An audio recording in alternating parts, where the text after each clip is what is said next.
चाहिए। और ऊपर से ये भी तय किया है कि वो पैसा जो खर्च होगा इस जश्न में मंडी के, वो पैसा डिजास्टर में से खर्च किया जाएगा। इससे बड़ा दुर्भाग्य और कोई हो नहीं सकता है। प्रश्नकाल को लेकर अगर बात की जाए तो विपक्ष हर रोज आप देख रहे हैं कि 2 साल से चला हुआ क्वेश्चन, 1 साल से चला हुआ क्वेश्चन, अभी भी उसका जवाब यही आ रहा है। सूचना एकत्रित की जा रही है, सूचना एकत्रित की जा रही है। जब ये सेशन लगता है, सेशन में ये विधायकों को, माननीय सदस्यों को ये अधिकार है प्रश्न पूछने का और प्रश्न का उत्तर लेने का, लेकिन उस अधिकार से वंचित करने की कोशिश की जा रही है। और इसलिए मैं समझता हूं कि सरकार की ऐसी स्थिति बन गई है जो जवाब देने की स्थिति में नहीं रहेगी। सर, मुख्यमंत्री का यह भी कहना है कि जो जोरावर में परमिशन मांगी थी भारतीय जनता पार्टी के कार्यकर्ताओं ने, तो उन्होंने ये कहा है कि 3000 से अगर व्यक्ति आते हैं तो परमिशन दी जाएगी, परंतु उससे ज्यादा व्यक्ति हैं तो पुलिस ग्राउंड की परमिशन के लिए उनको कहा गया। देखिए, इन सारी चीजों को लेकर के मुझे सिर्फ इतना कहना, हम भी 5 साल मुख्यमंत्री रहे और 5 सालों में जो परमिशन जहां मांगी गई वहां दी गई। जिसने जोरावर स्टेडियम मांगा, जोरावर स्टेडियम दिया। जिसने पुलिस ग्राउंड मांगा, पुलिस ग्राउंड दिया गया।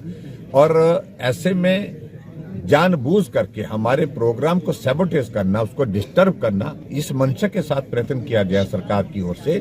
लेकिन कल जब मुख्यमंत्री से बात की हमने कहा कि अगर जोरावर स्टेडियम में आपने तीसरी बार जो हमारी परमिशन जो है वो फिर रोक दी है, ऐसी सूरत में हमारे पास कोई चारा नहीं हो गया, हम गेट के अंदर विधानसभा के परमाशिश में फिर रैली करेंगे। क्या लगता है पुलिस बल आपको ये रैली करने देगा?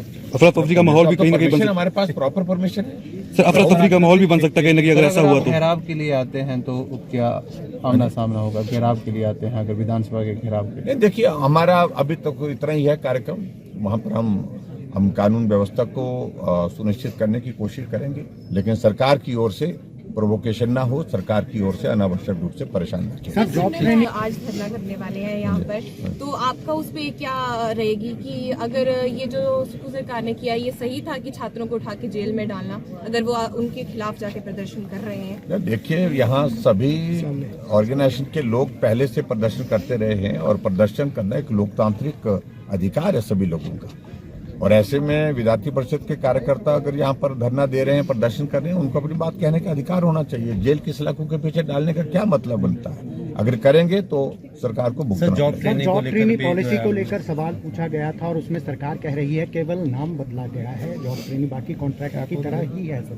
देखिए, ये टेक्निकली जो मुख्यमंत्री जी ने एक्सप्लेन किया है, मैं उस बात से सहमत नहीं हूँ। हाई कोर्ट इन सारी चीजों का संज्ञान लेता है। सिर्फ कॉन्ट्रैक्ट शब्द के लिए हाईकोर्ट का ऑब्जेक्शन था और जैसे ही उनको मालूम पड़ेगा तो ये मामला फिर वहीं पहुंचेगा और फिर स्टक डाउन हो जाएगा हाईकोर्ट में जाकर। अगर आप ये वीडियो YouTube पर देख रहे हैं तो हमारे चैनल को सब्सक्राइब कर बेल आइकन दबाएं और Facebook पर देख रहे हैं तो हमारे पेज को लाइक करें।